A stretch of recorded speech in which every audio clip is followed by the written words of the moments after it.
अफवाहों पर राजा भैया ने लगाया विराम। कार्यकर्ता सम्मेलन में राजा भैया का ऐलान, किसी दल को समर्थन नहीं।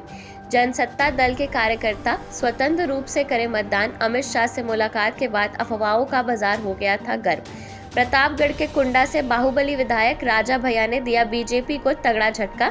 जनसत्ता दल लोकतांत्रिक के अध्यक्ष रघुराज प्रताप सिंह उर्फ राजा भैया का कार्यकर्ताओं के बीच बड़ा ऐलान। लोकसभा चुनाव में किसी भी पार्टी और उम्मीदवार का समर्थन न करने की घोषणा के साथ कार्यकर्ताओं को स्वच्छंद होकर अपनी पसंद के उम्मीदवार को मतदान करने की दी सलाह। बोले राजा भैया, कार्यकर्ताओं और समर्थकों को जो ठीक लगे वो फैसला ले सकते हैं।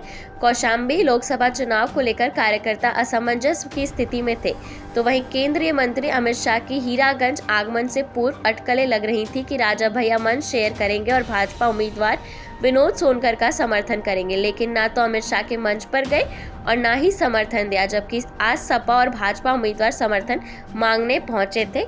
बेनती नहीं, सस्पेंस जैसी कोई बात नहीं थी। जैसा कि आप लोग जानते हैं, जनसत्ता दल का कोई भी प्रत्याशी इस संसदीय चुनाव में कौशाम्बी और प्रतापगढ़ में नहीं लड़ रहा। हमने वो कारण भी रखा आप लोगों के सामने और बराबर पूरे क्षेत्र से समर्थकों का, मतदाताओं का, शुभचिंतकों का, कार्यकर्ताओं का फोन और संपर्क करके ये प्रश्न उनके बराबर हमसे पूछे जा रहे थे कि करना क्या है इस चुनाव में। तो सबसे राय लेने के बाद अब ये निर्णय लिया गया कि इस चुनाव में जनसत्ता दल की तरफ से कोई किसी के समर्थन का निर्णय नहीं लिया गया है और सभी सम्मानित जो कार्यकर्ता समर्थक है, जिनका जहां मन हो, जिसको मतदान करना, जिसको आशीर्वाद देना, वो स्वतंत्र है, वहां कर सकते हैं।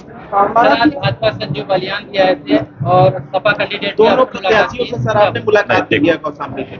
जहां तक संजीव जी की बात है, वो हमारे व्यक्तिगत मित्र हैं, उनसे हमारा राजनीतिक संबंध नहीं है और प्रत्याशी दोनों आए थे और जो बात हम आपसे कह रहे हैं उनसे भी हमने यही कहा कि ये कार्यकर्ता सम्मेलन के बाद ही स्थिति स्पष्ट हो पाएगी कि हम लोग क्या करेंगे।